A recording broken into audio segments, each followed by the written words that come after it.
ಮಸ್ತ್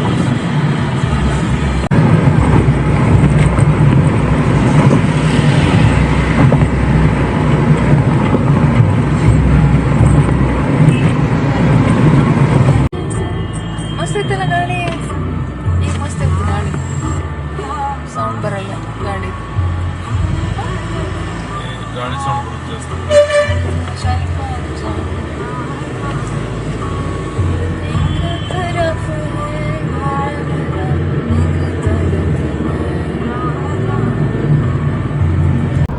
hi, hello, ನಮಸ್ಕಾರ ಸ್ನೇಹಿತರೆ.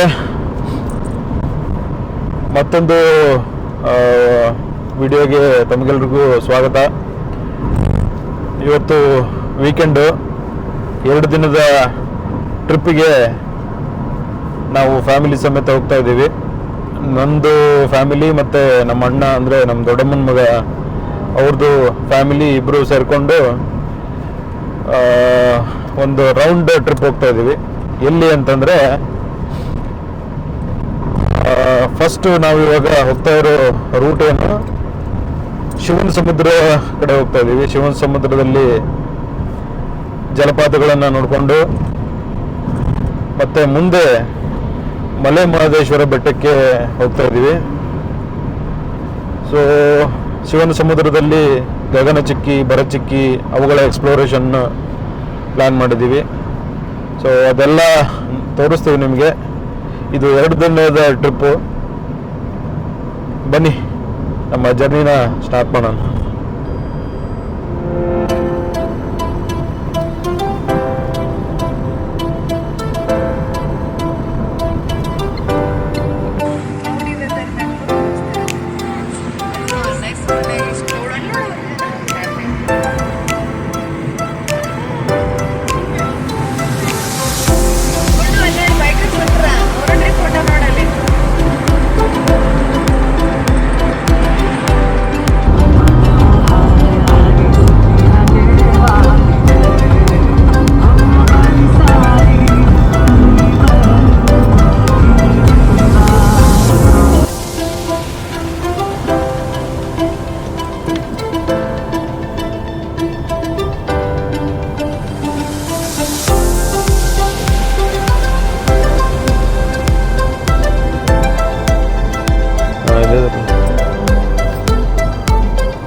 ಹೋಗೋಣ,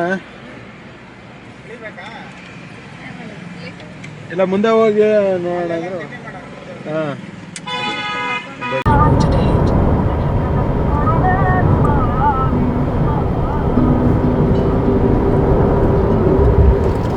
ಮಾಯಾವಿ ನಗು ನೀನು, ಮುಂಜಾನೆ ಬಿಸಿಲು ನೀನು, ಸಾಗರದ ಪಾನಿನಲ್ಲಿ ಹಂಗಳಿಸು ಅವಳೇ ನೀಲಿ, ನಾನು ನಿಂತದೆ ಅವಳ ಅಂಗೈಯಲ್ಲಿ, ನಾನು ಶರಣದೆ ಅವಳ ಗುಂಗಿನಲ್ಲಿ, ಸೋತೆ ಹೋದೆ ಸೋತೆ ಹೋದೆ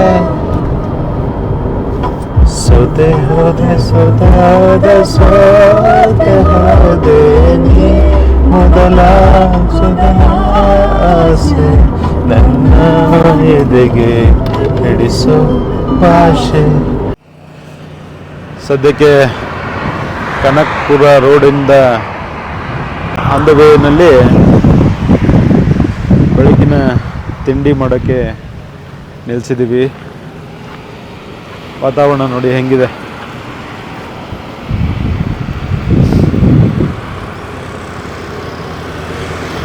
ತೋರಿಸ್ತೀನಿ ಬನ್ನಿ ನಮ್ಮ ಸೆಟಪ್ ಎಲ್ಲ ಹೇಗಿದೆ, ಏನೇನು ಮಾಡ್ತಾ ಇದ್ದೀವಿ ಅಂಥೇಳಿ.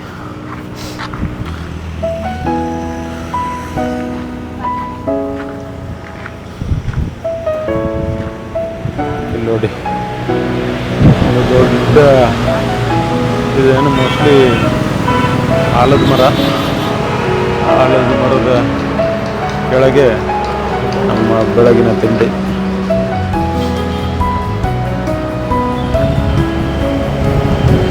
ತಿಂಡಿ ಮಾಡ್ತಾ ಇದ್ದೀರಿ ಎಲ್ಲರೂ.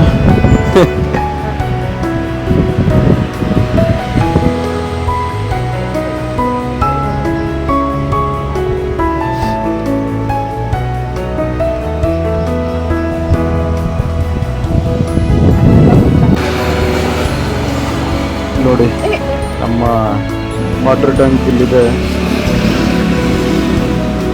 ಅದಕ್ಕೆ ಒಂದು ಎಲೆಕ್ಟ್ರಿಕ್ ವಾಟರ್ ಡಿಸ್ಪೆನ್ಸರ್ ಹಾಕಿ ಈ ಥರ ಸೆಟಪ್ ಮಾಡಿದ್ದೀವಿ.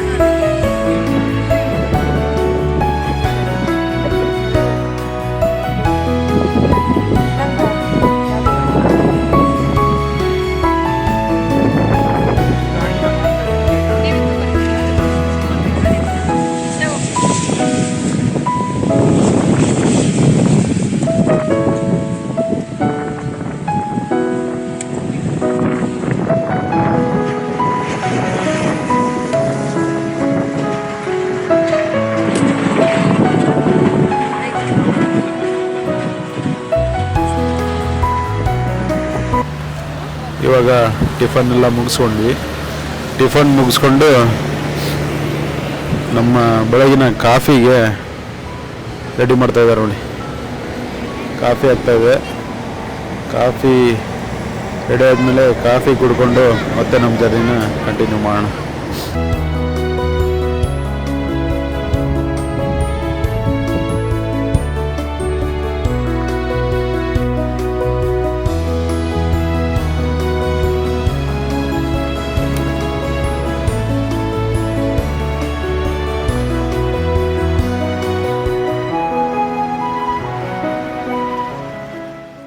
ಪ್ಲೇಸ್ ಮಾತ್ರ ಸಖತ್ತಾಗಿ ಸಿಕ್ತು ನಮಗೆ. ಸೈಡಿಗೆ ನಮಗೋಸ್ಕರನೇ ಏನೋ ಜಾಗ ಮಾಡಿಕೊಟ್ಟಿದ್ದಾರೆ ಅನ್ನೋಷ್ಟು. ನೋಡಿ, ಮಾವಿನ ಗಿಡಗಳಿವೆ. ಮಾವಿನ ಗಿಡದಲ್ಲಿ ಸರ್ಪ್ರೈಸ್ ಅಂತಂತೆ ಮಾವಿನಕಾಯಿ ಹೆಂಗಿದೆ ನೋಡಿ. ಇಷ್ಟು ಮಾವಿನಕಾಯಿ ಕಾಣ್ತಾ ಇದೆಯಲ್ಲ ಗೊತ್ತಿಲ್ಲ ನಿಮಗೆ ವಿಡಿಯೋದಲ್ಲಿ.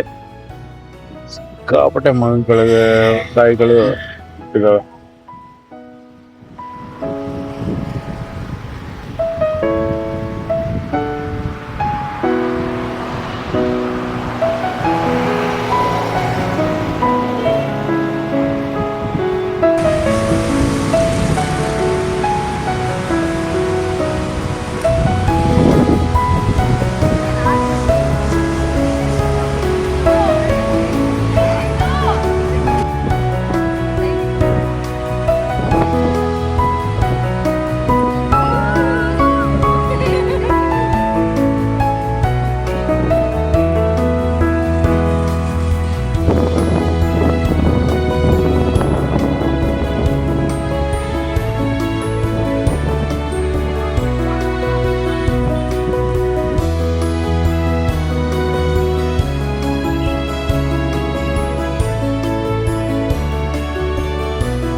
ಸ್ನೇಹಿತರೆ, ನೋಡಿದ್ರಲ್ಲ ಹೆಂಗಿತ್ತು ನಮ್ಮ ವನಭೋಜನ ಅಂತ. ಬೆಳಗ್ಗೆ ಮನೆಯಿಂದ ತಿಂಡಿ ಕಟ್ಕೊಂಡ್ಬಂದಿದ್ವಿ. ನಾರ್ಮಲ್ಲಾಗಿ ನಮ್ಮದು 2 ಥರ ಇರುತ್ತೆ. ಒಂದು, ಮನೆಯಲ್ಲಿ ಊಟ ಅಥವಾ ತಿಂಡಿನ ರೆಡಿ ಮಾಡಿಕೊಂಡು ತೊಗೊಂಡು ಹೋಗೋದು, ಅಥವಾ ನೇಚರಲ್ಲೇ ಹೋಗಿ ಎಲ್ಲ ತೊಗೊಂಡು ಪ್ರಿಪ್ರೇಷನ್ ಮಾಡ್ಕೊಂಡೋಗಿ ಒಂದು ಕಡೆ ಅಡುಗೆ ಮಾಡೋದು. ಒಳ್ಳೆ ವಾತಾವರಣ, ಮಳೆ ಬರ್ತಕ್ಕಂಥ ಒಂದು ವಾತಾವರಣ. ಈ ವಾತಾವರಣದಲ್ಲಿ ಪ್ರಕೃತಿ ಮಡಿಲಲ್ಲಿ ಇರೋ ಒಂದು ಸುಖನೇ ಬೇರೆ. ಅದು ಶಿವನ ಸಮುದ್ರದ ಕಡೆಗೆ ನಮ್ಮ ಪ್ರಯಾಣ ಶುರು ಮಾಡಿದ್ದೀವಿ. ಇಲ್ಲಿಂದ ಸುಮಾರು 2 ಗಂಟೆಗಳ ಪ್ರಯಾಣ ಮಾಡ್ಕೋತಾ ಅಲ್ಲಲ್ಲಿ ನಮಗೆ ಕಾಣ್ತಕ್ಕಂಥ ಪ್ರತಿಯೊಂದು ಪ್ರಕೃತಿಯ ಕಡೆಗೆ ದೃಷ್ಟಿ ಹಾಯಿಸ್ತಾ ನಮ್ಮ ಪ್ರಯಾಣ ಬೆಳೆಸೋಣ ಬನ್ನಿ.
ಸ್ನೇಹಿತರೆ, ಫೈನಲಿ ನಾವು ನಾಷ್ಟ ಮುಗಿಸ್ಕೊಂಡು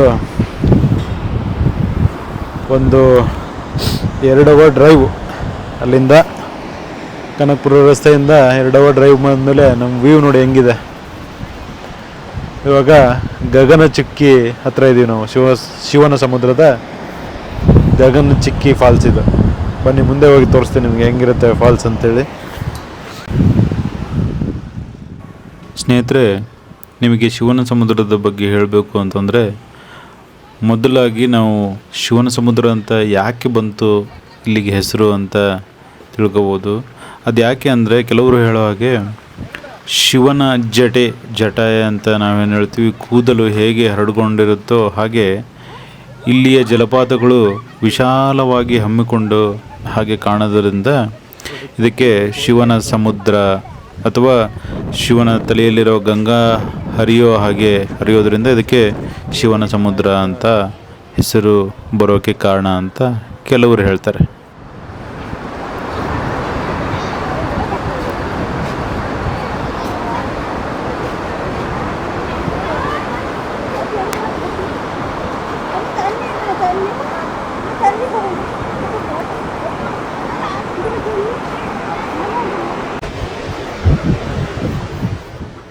ಶಿವನ ಸಮುದ್ರದಲ್ಲಿ ಉಂಟಾಗಿರ್ತಕ್ಕಂಥ ಈ ಜಲಪಾತಗಳು ನಮ್ಮ ಕಾವೇರಿ ನದಿಯಿಂದ ಉಂಟಾಗಿರ್ತಕ್ಕಂಥ ಜಲಪಾತಗಳು.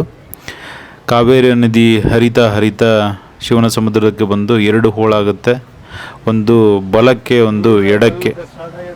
ಸೊ ಬಲಗಡೆ ಬೀಳುವ ಜಲಪಾತದ ಹೆಸರು ನಾವು ಭರಚುಕ್ಕಿ ಅಂತ ಕರಿತೀವಿ, ಎಡಗಡೆ ಬೀಳುವ ಜಲಪಾತಕ್ಕೆ ಗಗನಚುಕ್ಕಿ ಅಂತ ಕರಿತೀವಿ. ನಾವು ಇವಾಗ ಇರೋದು ಗಗನಚುಕ್ಕಿಯಲ್ಲಿ.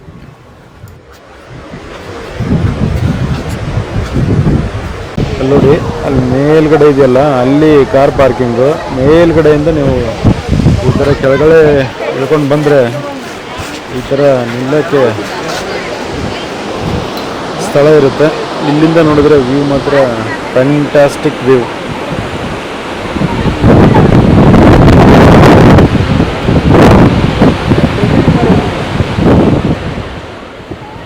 ಕಾವೇರಿಯ ವಿಭಜನೆಯಾಗಿ ಎಡಭಾಗದಲ್ಲಿ ಹರಿತಕ್ಕಂಥ ನದಿ ನಾವು ನೋಡ್ತಾ ಇರೋ ಈ ಗಗನಚುಕ್ಕಿ. ಸುಮಾರು 300 ಅಡಿ ಎತ್ತರದಿಂದ ಈ ಜಲಧಾರೆ ಬೀಳುತ್ತೆ. ಅಂದರೆ ಗಗನದಿಂದ ತುಮ್ಮಿಕ್ಕುವ ಹಾಗೆ ಕಾಣಲ್ಪಡುವ ಈ ಜಲಧಾರೆಗೆ ಗಗನಚುಕ್ಕಿ ಅಂತ ಕರೆದರು.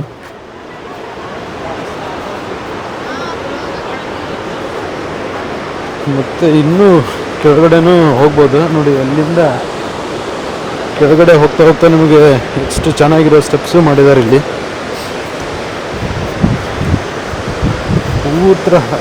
ಪೂರ್ತಿ ಹತ್ತಿರ ಇರ್ತಕ್ಕಂಥ ಎಕ್ಸ್ಪೀರಿಯನ್ಸ್, ಬಹಳ ಹತ್ತಿರ ಜಲಪಾತಕ್ಕೆ ನೋಡಿ.